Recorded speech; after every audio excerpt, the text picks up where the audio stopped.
Okay, well, welcome back to my lovely dining room, lecture room here.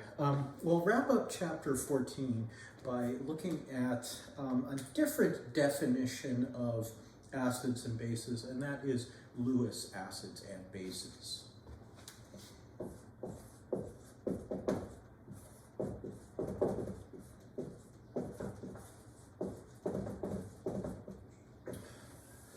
Yes, Gilbert Lewis was had his hands in many different aspects of chemistry. So he developed the Lewis structures and also Lewis acid-base theory, as well as a bunch of other things. And apparently he was the inventor of the problem set.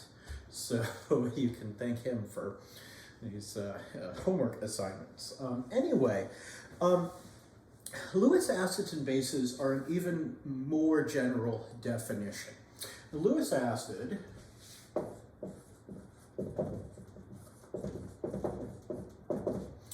is an electron pair acceptor. The Lewis base is an electron pair donor. And what the Lewis definition of acids and bases does is it changes the focus from protons to more generally looking at electrons. So Bronsted-Lowry acid donates a proton. Well, it's donating that proton, but that proton is accepting electrons from something. So it's a Lewis acid as well. But we don't need to have a proton in order to accept electrons. So we actually have a couple different names for these. You don't necessarily need to call them Lewis acids. These are called electrophiles.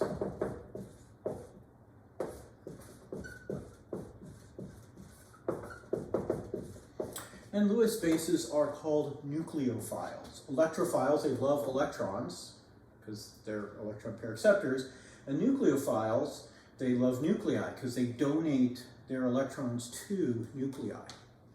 So we could, for example,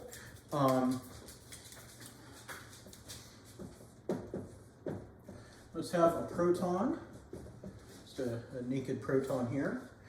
And this is our Lewis acid.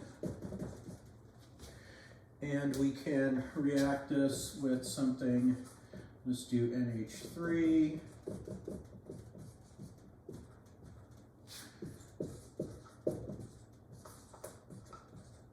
Our Lewis base. And so these electrons are going to come and make a new bond between the nitrogen and the hydrogen. So I'm doing a little bit of organic chemistry notation here, and I'm drawing this curved arrow. And it indicates a pair of electrons doing something, in this case, going to form a new bond with our hydrogen ion here. Full arrowhead here means that it is a pair of electrons, and our arrows always start at electrons and end at a nucleus, or they could end at a bond as well. Anyway, what happens is we end up getting now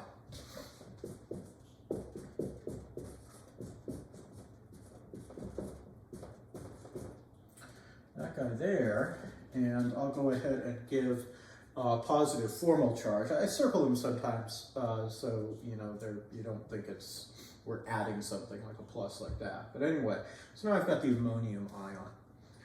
Now this is a specific example with things that are also, the proton is a Bronsted acid and ammonia is a Bronsted base. But our Lewis acids and bases don't have to be also Bronsted-Lowry acids and bases. So I could, if I want to, we can do a different example here. Another classic example is, let's have BF3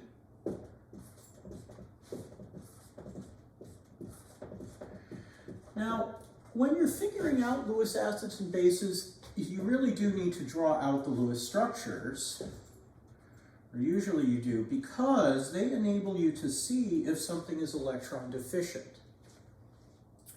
And now we'll have our NH3 again.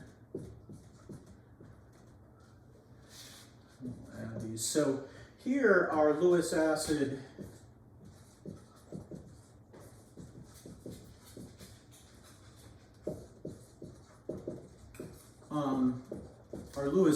is BF3, boron trifluoride. And if I look at this, you know, I've got my Lewis structure correct because each fluorine brings 7 electrons to the party. Boron brings 3, that's a total of 28. Put them around like this, I've got 2, 4, 6, 8, 10, 12, 14, 16, 17, 20, 22, 24, which is what I meant to say when I said 28. 21 and 3 is 24, total of 24. Anyway, that has 24, 3 groups of 8. Sorry about that. But the boron here has an incomplete octet, so this boron is electron deficient. And we see that quite a bit in organic chemistry. Things that are electron deficient, either because they have an incomplete octet, or maybe they're attached to something that is electronegative, and so they have electron density pulled away from them. Those can lead to, electron poor. And let me go ahead and add that in here. So let me erase the Lewis acid and base, because you guys know that that's the Lewis acid and the Lewis base. So our boron is electron poor. N has a lone pair. So our nitrogen has a lone pair. So all Lewis bases, all nucleophiles, are going to have lone pairs or some extra electron density. I can actually have some weird cases where we have high electrons acting as nucleophiles. Our Lewis acids are always going to be electron poor because that's what's going to attract electrons to them, and why they can accept electrons, because they are electron poor. Anyway, our end result is this molecule here, and we'll put in some lone pairs. And we've got net neutral. Technically, we have a positive formal charge on the nitrogen, negative on the boron. In reality, we would probably have more electron density on the nitrogen because it's more electronegative than the boron, as well as on the fluorines because they're way more electronegative than boron. So one thing that I want you to be able to do, and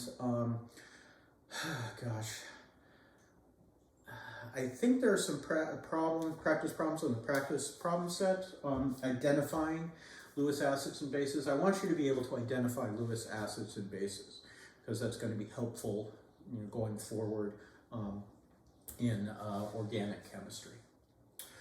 All right, well, that's about all that I wanted to say about Lewis acids and bases.